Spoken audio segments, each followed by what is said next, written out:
Film ini diawali dengan menampilkan sebuah keluarga yang sedang dalam perjalanan menuju ke sebuah panti asuhan yang letaknya jauh dari perkotaan.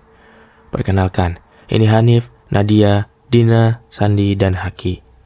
Hanif dulunya tinggal di panti asuhan tersebut dan dibesarkan di sana. Tujuan mereka pergi ke panti asuhan tersebut adalah untuk menjenguk Pak Bandi yang merupakan pemilik sekaligus pengurus panti asuhan tersebut karena beliau sedang sakit keras. Di tengah perjalanan, mobil mereka tanpa sengaja menabrak sesuatu. Saat dicek, ternyata itu hanyalah seekor rusa. Tanpa rasa bersalah, mereka pun melanjutkan perjalanannya. Dan faktanya, yang tadi mereka tabrak bukanlah seekor rusa, tetapi seorang anak kecil yang sudah tergeletak di samping jalan.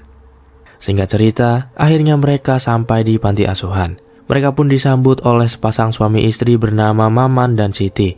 Selama ini, merekalah yang mengurus panti asuhan. Tidak lama kemudian, muncul teman-temannya Hanif, yaitu bernama Jeffrey dan Anton beserta istri-istrinya. Mereka juga dulunya adalah anak panti asuhan di sini. Ini adalah Rani dan Hasbi. Mereka adalah anak panti asuhan di sini. Hanif kemudian bertanya terkait kemana perginya para penghuni panti, karena tempat itu sangat sepi seperti tidak ada tanda kehidupan. Maman kemudian menjawab bahwa para penghuni panti sedang ada karya wisata, yang tersisa hanyalah Rani dan Hasbi. Hanif, Jeffrey, dan Anton kemudian masuk ke ruang kamar Pak Bandi yang sedang terbaring sakit. Di sisi lain, para istri-istri mereka sedang bercengkrama satu sama lain. Tidak lama kemudian, Hanif pun mengajak mereka untuk bertemu dengan Pak Bandi langsung. Singkat cerita, malam pun tiba. Rani dan Hasbi menunjukkan kamar tidur untuk anak-anak Hanif. Sementara itu, Haki melihat sebuah pintu berwarna hijau, kemudian dia mencoba untuk membukanya, tetapi tidak bisa karena sudah terkunci sejak lama. Rani pun datang dan menceritakan bahwa pintu tersebut sudah 20 tahun tidak pernah dibuka. Dahulu, ada seorang bernama Bumira. Beliau adalah pengurus di panti asuhan ini. Suatu saat, Bumira dan salah satu anak panti bernama Murni pergi ke hutan. Dan ketika kembali pulang, Bumira tiba-tiba menggila dan berperilaku aneh. Karena dianggap berbahaya, Bumira dikurung di ruangan tersebut dan setelah dibuka ternyata dia sudah meninggal. Haki yang mendengar cerita tersebut hanya bisa terdiam. Hanif, Jeffrey, dan Anton yang berada di luar terlihat sedang ngobrol serius. Dalam percakapan tersebut, mereka membicarakan tentang bagaimana jika suatu saat Pak Bandi meninggal dan panti ini dijual. Mereka mengkhawatirkan apa yang akan orang temukan di dalam panti, dan dari sini bisa kita simpulkan bahwa ada sesuatu atau rahasia yang mereka dan Pak Bandi sembunyikan tentang panti ini, dan rahasia apa itu nanti akan terjawab di akhir video. Setelah itu, Hanif tidak sengaja melihat sesuatu yang menempel di kap depan mobilnya. Dia menemukan darah dan sebuah potongan kain yang menempel di sana. Akhirnya, Hanif sadar bahwa yang dia tabrak tadi bukanlah rusa, melainkan seorang manusia. Lalu Hanif mengajak Jeffrey untuk pergi ke lokasi tabrakan tadi untuk memastikan hal tersebut. Sesampainya di sana, mereka dibuat kaget dengan penemuan berupa anak perempuan kecil yang sudah tergeletak di pinggir jalan. Dan lagi-lagi Hanif kembali dibuat terkejut dengan sesuatu di balik rumput alang-alang. Ternyata itu adalah bus yang digunakan anak panti asuhan untuk karya wisata. Hanif kemudian masuk dan mengecek keadaan di dalam bis. Untuk ketiga kalinya, Hanif dibuat terkejut setelah mengetahui kenyataan bahwa di dalam bus itu tidak ada satu orang pun yang masih hidup. Semuanya meninggal dengan kondisi yang mengenaskan. Di saat yang bersamaan, mereka semua yang ada di panti sedang makan malam bersama. Dalam adegan ini, kita akan diberi clue bahwasannya istrinya Anton merupakan sosok wanita yang selalu menjaga kebersihannya. Sementara itu, istrinya Jeffrey ini dia sangat terobsesi sekali untuk memiliki tubuh kurus dan ideal sehingga dia enggan untuk makan malam. Dan itu semua akan berkaitan dengan apa yang akan mereka alami nanti. Selesai makan malam, Rani mengajak Haki untuk melihat rekaman-rekaman lama di panti asuhan tersebut.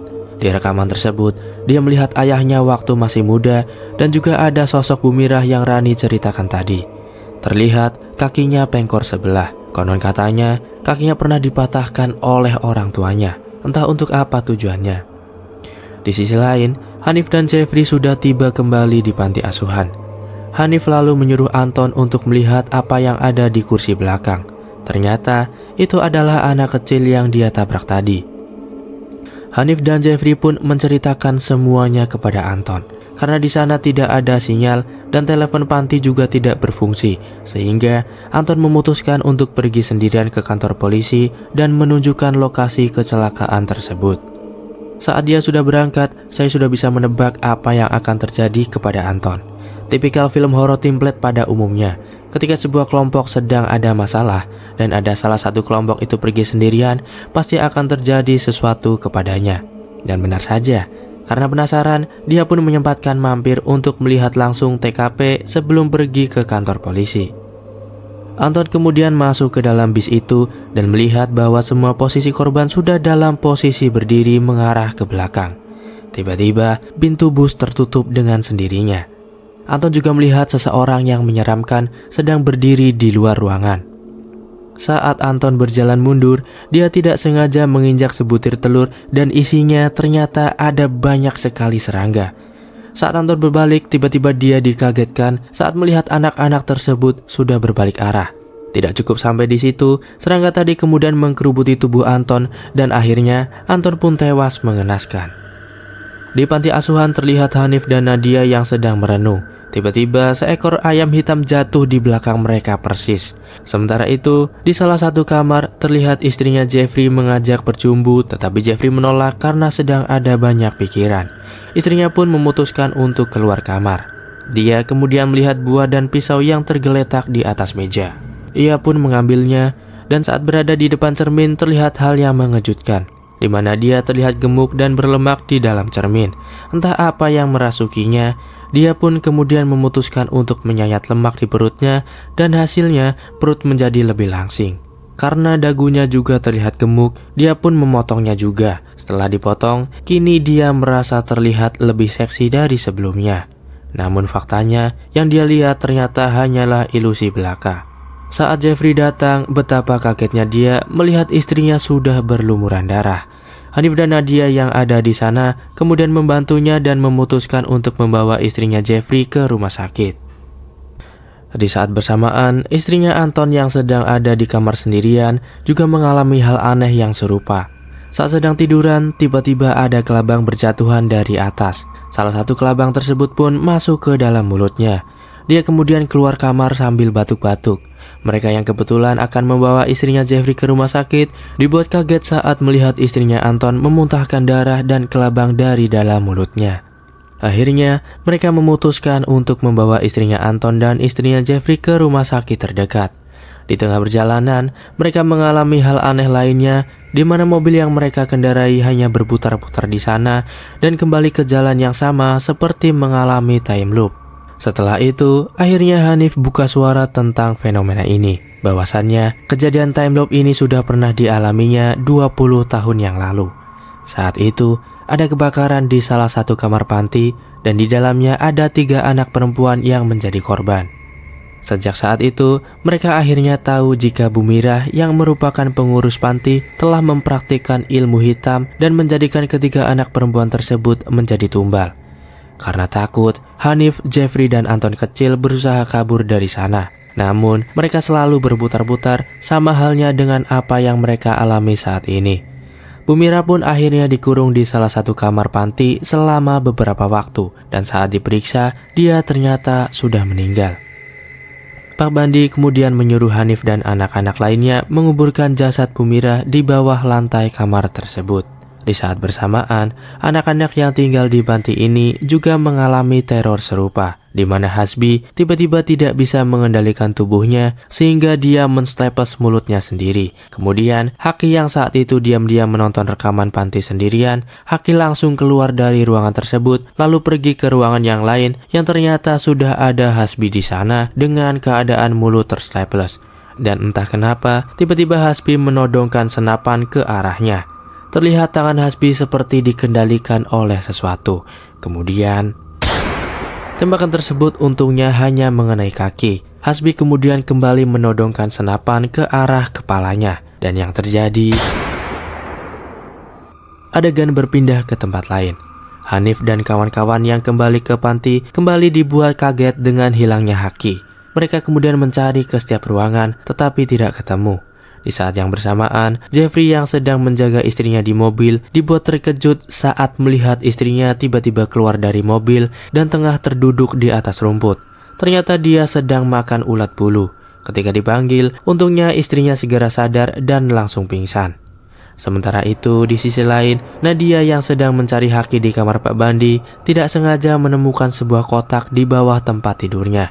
Dan kotak inilah yang kemudian akan mengungkapkan semuanya. Faktanya, kejadian 20 tahun lalu di mana Ibu Mirah melakukan praktek ilmu hitam itu sebenarnya beliau lakukan untuk melindungi anak-anak panti dari kelakuan Pak Bandi yang ternyata adalah seorang pedofil dan memiliki gangguan kelainan seksual di mana dia suka mengkoleksi foto-foto anak panti. Pak Bandi kemudian memfitnah Bu Mirah sampai dirinya harus dikurung oleh Hanif, Jeffrey, dan Anton sampai dia meninggal di kamar tersebut. Dari sini bisa kita simpulkan bahwa semua yang terjadi sekarang adalah bentuk balas dendam atas kematian Ibu Mirah. Pertanyaannya, jika Bu Mirah sudah tewas, lantas siapa yang melakukan ini semua? Sebentar lagi akan terjawab. Saat mereka sedang dibuat bingung, tiba-tiba anak kecil yang tadi ditabrak Hanif bangun dan masuk ke dalam panti. Ternyata anak tersebut belum mati. Dia kemudian menceritakan apa yang sudah terjadi. Saat itu, dia dan anak-anak panti sedang dalam perjalanan pulang. Tiba-tiba, bis yang mereka kendarai kehilangan kendali dan terperosok di ladang. Kemudian datanglah seorang perempuan misterius masuk ke dalam bis dan tiba-tiba anak-anak panti menggila dan membentur-benturkan kepalanya sampai berdarah. Dia yang kebetulan sedang menggunakan headphone di telinganya ternyata tidak terpengaruh oleh kegilaan tersebut. Kemudian dia lari keluar dari bis yang akhirnya tertabrak oleh mobilnya Hanif. Hanif yang emosi kemudian masuk ke dalam kamar dan mencekik Pak Bandi. Dari kotak tadi yang isinya foto anak-anak panti, ternyata ada salah satu foto Ibu Mirah dan anaknya yang masih bayi. Bayi itu sekarang sudah dewasa dan bernama Murni, yang ternyata adalah anak kandung Bu Mirah yang tinggal di panti. Itu berarti yang melakukan ini semua adalah Murni dan dialah dalang di balik semuanya. Hasbi yang sudah tersadar kemudian membawa Haki yang tengah pingsan. Dengan cepat, Hanif dan yang lain memutuskan untuk segera pergi dari sana. Saat sudah di luar, tiba-tiba terlihat Murni sudah melayang di udara dan mendaratkannya di atas mobil. Ketika yang lain bergegas masuk ke dalam panti, sialnya Hanif tidak bisa bergerak karena sudah terpengaruh dengan sihirnya Murni. Nadia yang melihat hal tersebut langsung mengambil celurit dan tiba-tiba dia dipukul batako oleh Rani dari belakang. Ketika sudah tersadar dari pingsannya, Nadia sudah berada di dalam panti kemudian mencari yang lainnya. Dari sini, kalian akan melihat siksaan-siksaan yang mereka alami dimulai dari istrinya Anton yang mengalami gatal-gatal, kemudian punggungnya bolong-bolong dan keluar berbagai macam serangga, mulai dari kecoa sampai kelabang keluar dari lubang itu. Jeffrey juga mengalami siksaan serupa di mana jari-jari dan lengannya patah dengan sendirinya. Maman, Siti, Hasbi, dan anak kecil yang tertabrak tadi juga hanya bisa duduk tak bergerak sambil disiram oleh air panas. Sandi dan Dina juga mengalami siksaan berat. Yang terakhir ada Hanif, Haki, dan Pak Bandi yang terlihat sudah tak berdaya akibat siksaan itu. Nadia kemudian menghampiri Hanif. Setelah itu, ketika ingin menghampiri Haki, tiba-tiba dia terlempar ke udara. Beberapa saat kemudian muncullah Murni alias Ratu Ilmu Hitam. Di situ ada sedikit perdebatan kecil. Dengan kekuatan sihirnya, Murni mengendalikan tubuh Nadia kemudian memaksanya untuk memenggal kepala Hanif dengan celurit di tangannya. Tiba-tiba dari arah belakang, Haki berhasil menusuk Ratu Ilmu Hitam tersebut dengan sebuah obeng. Akibatnya, sihir yang mengendalikan tubuh Nadia berhasil lepas kemudian berbalik menyerang. Akhirnya dengan sekali tebasan, Nadia berhasil memenggal kepala Ratu Ilmu Hitam tersebut sampai terpisah dari badannya. Namun, bukan Ratu Ilmu Hitam namanya jika dia tidak bisa bangkit lagi. Dengan ilmu hitam yang dimiliki, dia pun mengambil kepalanya dan berhasil bangkit.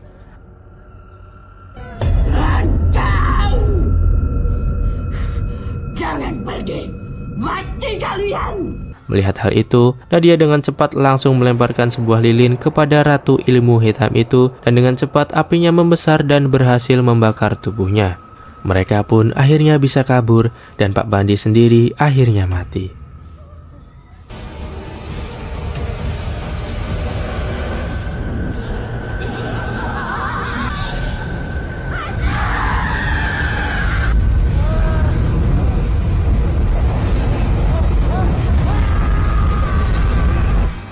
Keesokan harinya, mereka pun beraktivitas seperti biasa. Dan di ending film, sepertinya Bumirah yang terkubur di dalam kamar akan bangkit dari kematiannya.